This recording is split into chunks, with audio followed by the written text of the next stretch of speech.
in this video, we're going to piggyback off our last video of compound interest, which we already went over what compound interest is and how compounding periods work and whatnot.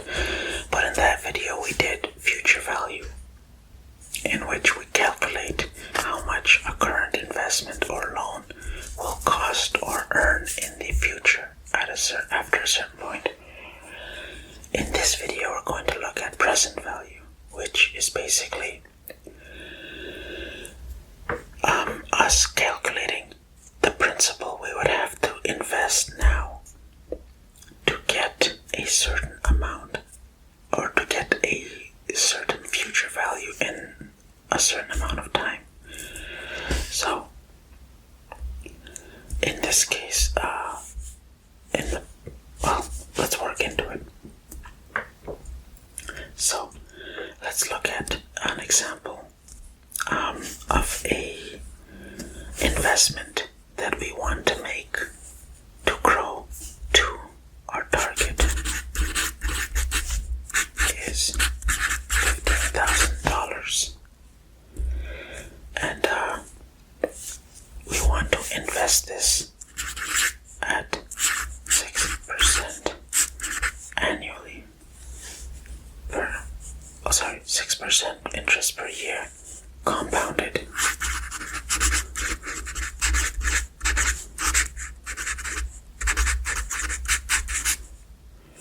So, how much money should we invest today? What is our principal?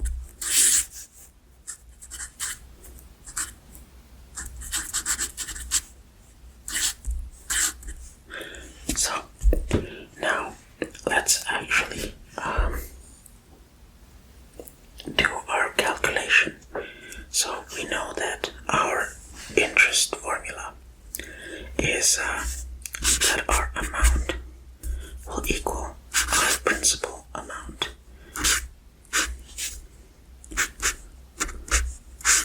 times 1 plus the interest rate over the number of periods that we're going to have, compound periods.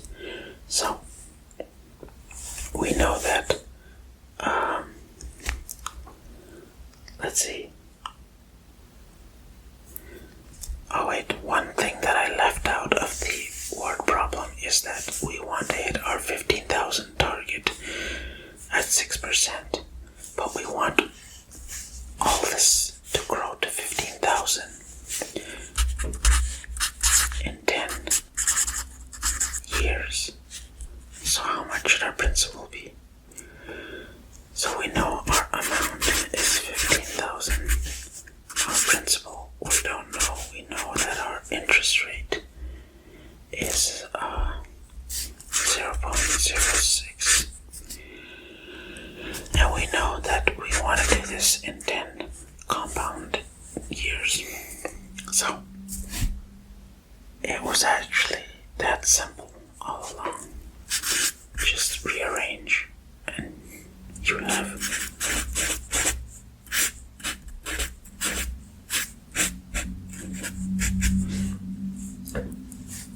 and if you punch that into a calculator,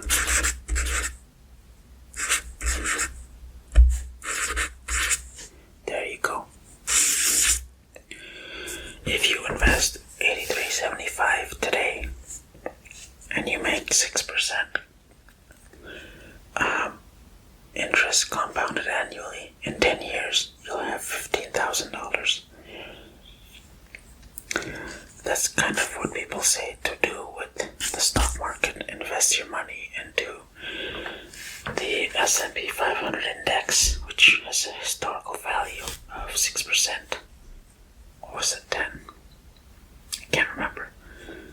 But yeah, 10 years. That's basically the number you're going to be looking at. So, let's look at another one.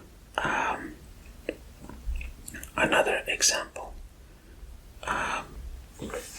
We can solve all sorts of these kind of interest problems. Let's say somebody is investing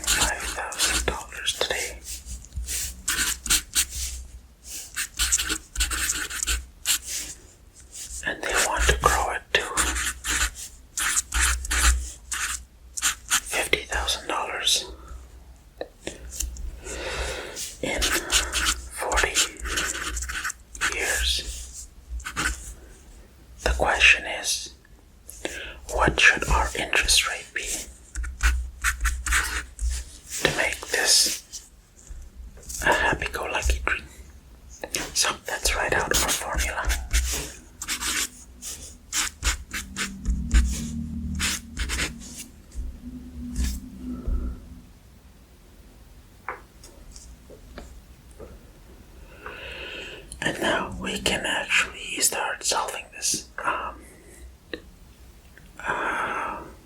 Let's plug in our initial values.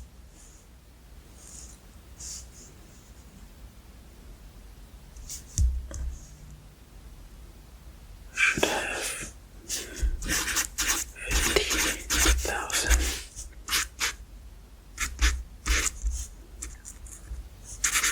Okay.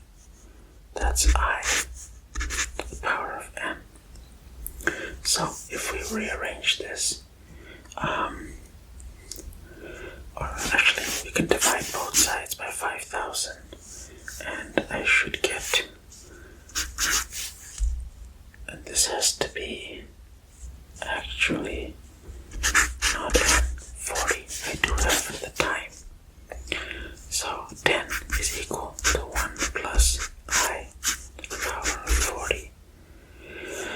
And now I can solve from here. So if we do some simple exponent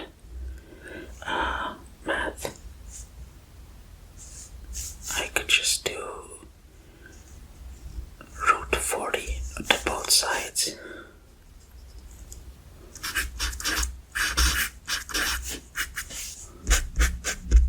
And get rid of that exponent there. And now I have 1 plus I.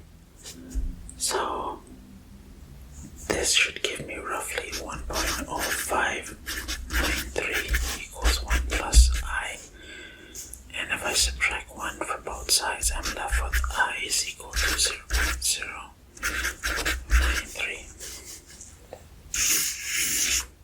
And this is the same as saying 5.93%. And there you have it. In 40 years, $5,000 today at 5.93. Compounded yearly will get you 50 grand. Which doesn't really seem like much. But yeah. So, I guess we could learn one more thing here.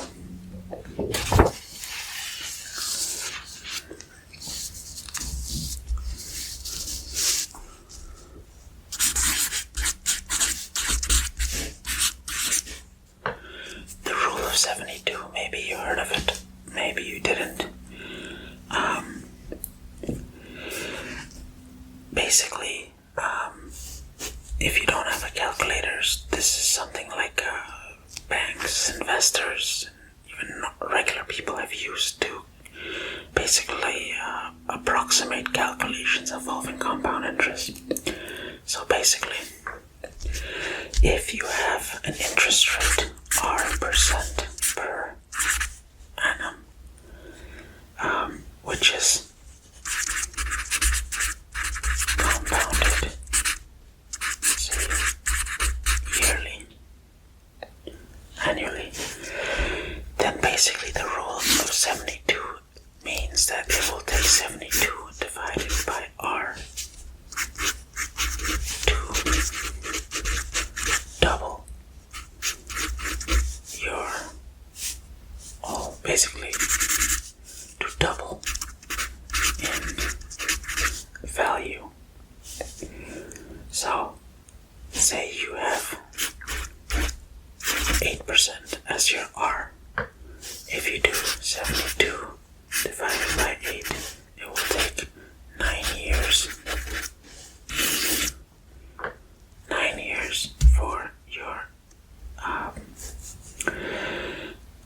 what do you call it? Your investment to double. And you can actually check it.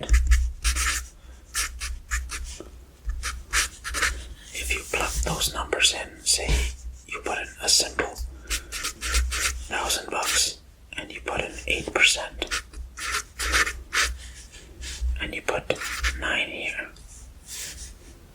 So this number here, after 9 years, your 8% applied to this $1,000 will give you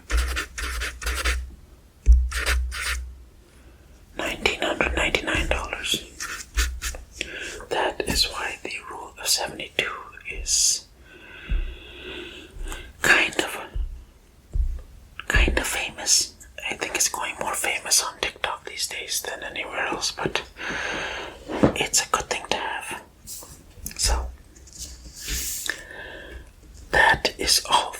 this video.